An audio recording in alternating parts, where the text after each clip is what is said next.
halang-halang na ginataan. Kaunta ninyo, o nalami kaayo, o naitalong, naipapaya, o naitanglad, naipron. Asap mo ana.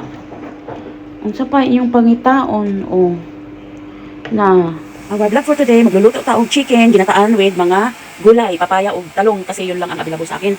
Okay?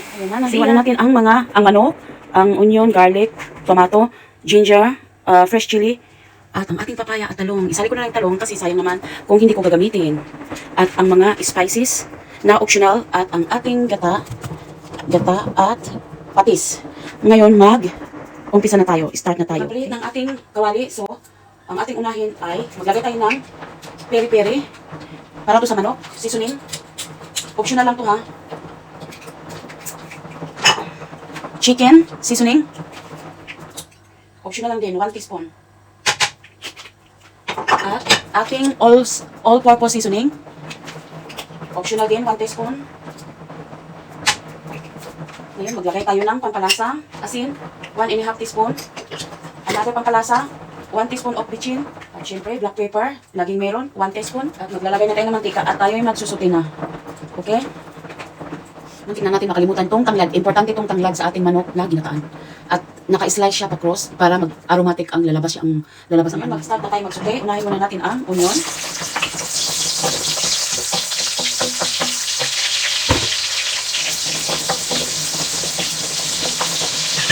Ang ating ginger at tanglad. Bango. Lagi kakaiba talagang amoy. At ang garlic.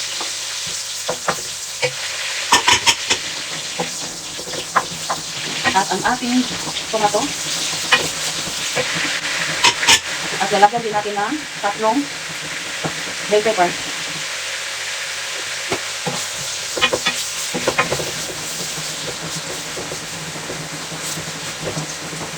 So, atin siya munang i-caramelize ang mga lamas. Wow, ang bango. Okay, nakaramalize na yung onion. So, ilagay na natin ang ating manok.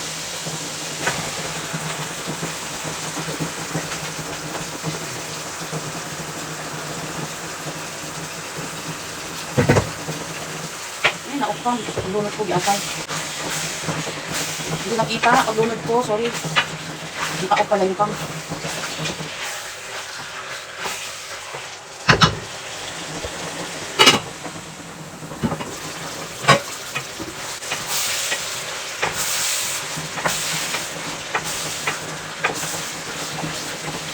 Okay, lagyan na natin siya ng gata.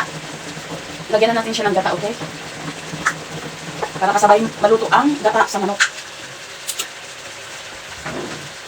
Ito yung the best gata sa Lidl ang gamit ko. Ano siya? Pure talaga. The best talaga siya. Tingnan mo, oh. Creamy.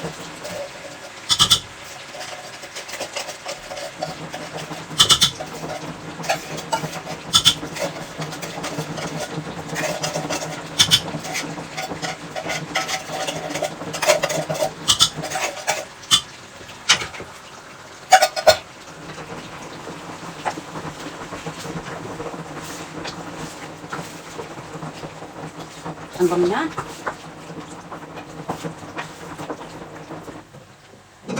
So, lagyan na natin siya ng patis. Mga 3 tablespoon.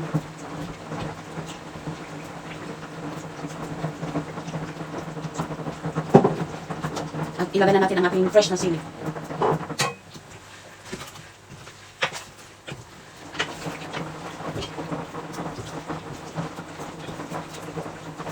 Okay, tapan na natin.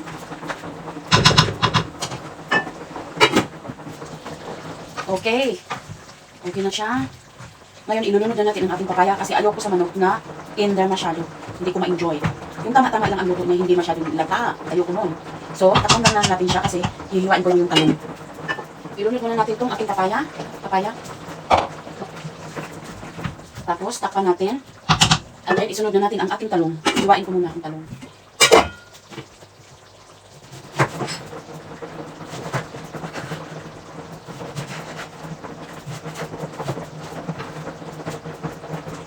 Nahugasan ko na yung talong ha.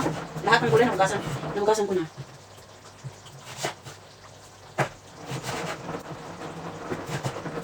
Tapos, mamaya, pag maluto na yung gulay, i-toppings natin ang prong, okay? Para mas masarap at exciting. Wow, grabe. Sa amoy pa lang, mapapalas ka talaga.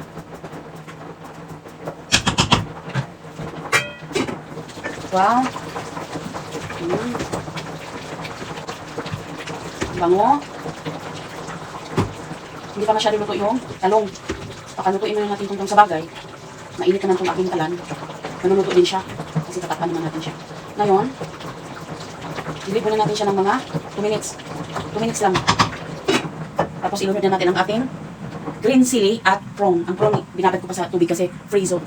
Ilunod na natin ang ating prawn.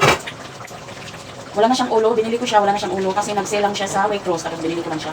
Mga £3.50. So, wala akong magawa. Wala ng ulo. Masarap-sarap may ulo. Ngayon, sili na green. Ngayon, takpan na natin. At patayin na natin ang ating kalan kasi kahit pinatay mo yan, mainit na mainit tayo. Oh, ha? Luto na. Wow. Okay.